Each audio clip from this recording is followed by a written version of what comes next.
कुलकर्णी. कधीपासून आज तुम्ही केलं? 19 वर्ष झाली. तुमच्याकडे आता काय जबाबदारी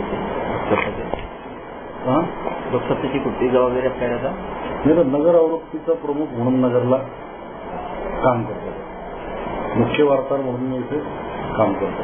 तुम्ही आता 19 वर्ष ह्या जिल्ह्यामध्ये या अनेक वर्ष आपल्या वर्तमानपत्राच्या माध्यमातून अनेक इथल्या सामाजिक असतील, आर्थिक असतील काही प्रश्न मांडत आलेला आहात किंवा काही वैशिष्ट्यपूर्ण घटना या कालावधीत पाहिल्या असतील. त्याच दृष्टीने तुम्हाला काय वाटतं या जिल्ह्याचं वैशिष्ट्य? नगर जिल्ह्याबाबत एक गोष्ट लक्षात घेतली पाहिजे की हा तसा दुष्काळी जिल्हा जर पूर्वापार नगर जिल्ह्याच्या दुष्काळाला ही जवळजवळ 400-500 वर्षाचा इतिहास आहे. परंतु मागच्या एक 50-100 वर्षामध्ये जर बघितलं तर या दुष्काळी जिल्ह्यातही नगर जिल्ह्याचं जे राजकीय नेतृत्व जे होतं मागच्या पिढीतल्या विशेषतः यांनी सहकाराच्या माध्यमातून ग्रामीण अर्थव्यवस्थेला एक मोठा आकार दिला. हेच आपण थोडक्यात जर उदाहरण द्यायचं झालं तर विदर्भात होणाऱ्या शेतकऱ्यांच्या आत्महत्या, विदर्भासारखा दुष्काळी भाग, नगर जिल्ह्यामधला निम्मा भाग दुष्काळी, निम्मा बागायती या आणि जो दुष्काळी भाग आहे त्याची विदर्भाची परिस्थिती काही फार वेगळी अशातला भाग नाही.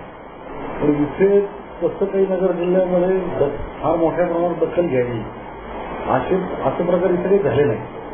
त्याचं मुळात कारण जे आहे की सहकाराच्या माध्यमातून या जिल्ह्याच्या ग्रामीण अर्थकारणाला एकूणच जिल्ह्याच्या अर्थव्यवस्थेला जो काही आकार दिला गेला आहे. आज जर बघितलं तर पहिला आशियातला पहिला सहकारी साखर कारखाना नगर जिल्ह्यात सुरू झाला. प्रवरानगरला पद्मश्री विठ्ठलराव विखेंनी हा सुरू केला धनंजयराव गाडगे यांच्या सहकार्याने. आज आजच्या क्षणाला नगर जिल्ह्यामध्ये 19 सहकारी साखर कारखाने आहेत. म्हणजे एकीकडे नगर जिल्ह्याची पूर्वापार असलेली दुष्काळी ही ओळख आणि दुसरीकडे 19 साखर कारखाने या जिल्ह्यात आहेत. साधारण महाराष्ट्रापुरता जर विचार केला तर देशाच्या साधारण 10 ते 15% साखर त्या महाराष्ट्रात उत्पादित होते. तर महाराष्ट्राच्या एकूण उत्पादनातली साधारण 10 ते 15% साखर नगर जिल्हा उत्पादित करतो. हे जे एक जिल्ह्याच्या आणि राज्याच्या अर्थकारणाला जी काही बळकटी मिळाली हे काम मागच्या पिढीने नगर जिल्ह्यात फार मोठ्या प्रमाणावर केलं आणि एक चळवळीचा जिल्हा म्हणूनही या जिल्ह्याकडे पाहिलं जातं.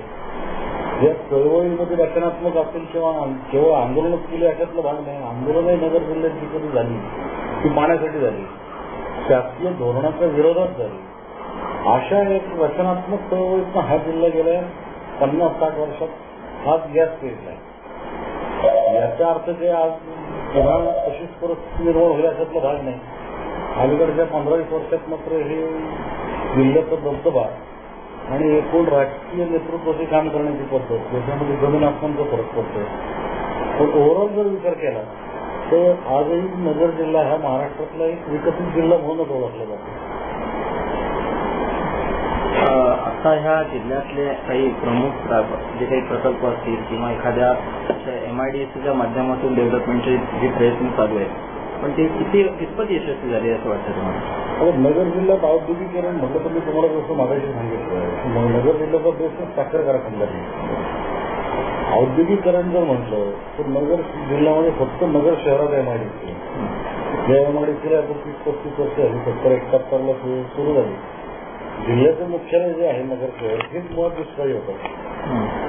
मुळा धरणाचं पाणी आल्यानंतर या नगर शहरात पूर्ण 71ला पाणी आलं. त्याच्यानंतर 1-2 वर्षात 72-73ला MIDC नगर शहरात आली.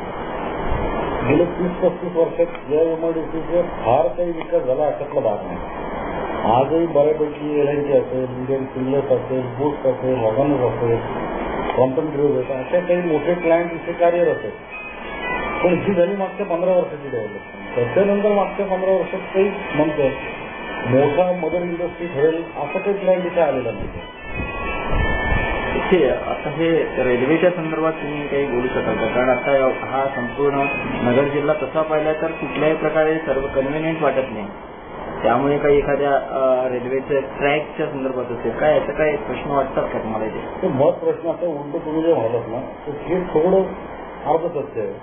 कन्व्हिनियंट का नाही तो खरं तर तो सगळ्यात कन्व्हिनियंट जिल्हा नगर आहे. महाराष्ट्राच्या बऱ्यापैकी मध्यभागी आहे. नगर शहराच्या म्हणजे नगर शहरातून 6-7 राज्यमार्ग आणि एक राष्ट्रीय महामार्ग जातो. जो मुंबई विशाखापट्टणम जो कल्याण विशाखापट्टणम राष्ट्रीय महामार्ग आहे. नगर जिल्हा 7 जिल्ह्यांना अटॅच आहे. हे इतका मध्यवर्ती ठिकाणी आणि हा सगळा जर प्रदेश बघतो तर हा सगळा पठारावरचा भाग आहे नगर जिल्हा.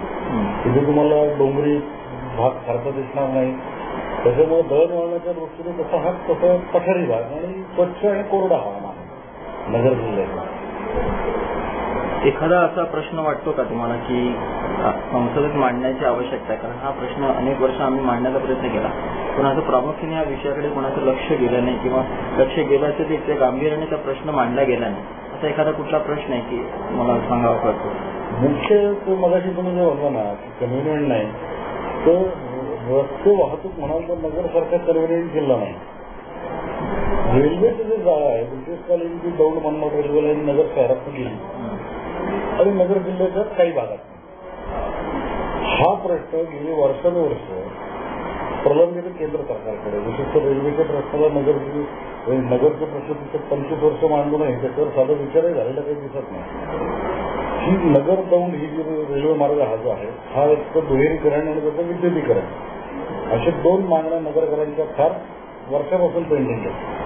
दुसरा एक महत्वाचा प्रश्न म्हणजे जो राष्ट्रीय महामार्ग जो आहे कल्याण विशाखापट्टणम म्हणजे अरबी समुद्र आणि हिंद महासागराला जोडणारा मार्ग राष्ट्रीय महामार्ग, तर याच माळशेज घाटातून तो येतो म्हणजे कल्याण होतो. याच टप्प्यामध्ये कल्याण ते नगर रेल्वे मार्ग की ज्याला 62 साली केंद्र सरकारने स्वतः मान्यता दिली.